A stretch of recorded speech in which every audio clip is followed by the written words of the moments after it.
नमस्कार मित्रांनो, तुम्हा सर्वांचं तुमच्याच यूट्यूब चॅनलवरती पुन्हा एकदा सहर्ष स्वागत। मित्रांनो, तुम्ही जर चॅनलवरती नवीन असाल तर चॅनलला सबस्क्राईब करा। उद्योग मंत्री उदय सामंत यांनी अंबादास दानवे लवकरच शिवसेनेत सामील होतील असा दावा केलाय। उभाटा गटाचे नेतृत्व सक्षम नसल्यामुळेच नगरसेवक पक्ष सोडत असल्याची टोलाही त्यांनी लगावलाय। बरोबरच उभाटा नेते अंबादास दानवे हे सातत्याने शिवसेनेवर टीका करत असतात, परंतु त्यांच्या टीकेला मीडियाने फारसे सिरियसली घेऊ नये, कारण लवकरच ते तुम्हाला आमच्या सोबत दिसतील।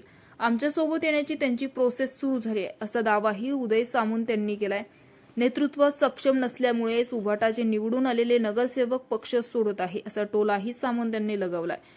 शिवसेना उभाटा बाळासाहेब ठाकरे गटाचे नेते तथा विधान परिषदेचे माजी विरोधी पक्षनेते अंबादास दानवे हे सातत्याने एकनाथ शिंदे व त्यांच्या शिवसेनेवर कडाडून चढत असतात। माहिती आणि त्यांच्या घटक पक्षांना सातत्याने अंगावर घेत समाज माध्यम आणि जाहीरपणे थोपटण्याचे काम अंबादास दानवे करतात। मुंबई महापालिकेच्या निवडणुकीनंतर शिवसेना उद्धव बाळासाहेब ठाकरे पक्षाच्या शिवसैनिकांना फोडण्याचा प्रयत्न शिंदेच्या शिवसेनेकडून सुरू करण्यात आलाय। यावर अंबादास दानवे यांनी कडाडून टीका केली होती।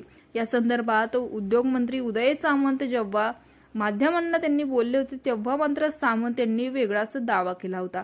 अंबादास दानवे हे कायम आमच्यावर टीका करत असतात, परंतु यामागे त्यांचा हेतू आपल्या नेत्याचा विश्वास टिकून ठेवणे हाच असतो असंही त्यांनी म्हटलं।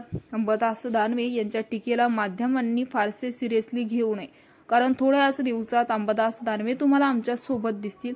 त्यांची प्रोसेस सुरू झाली आहे असा खळबळजनक दावाही उदय सामंत यांनी केलाय।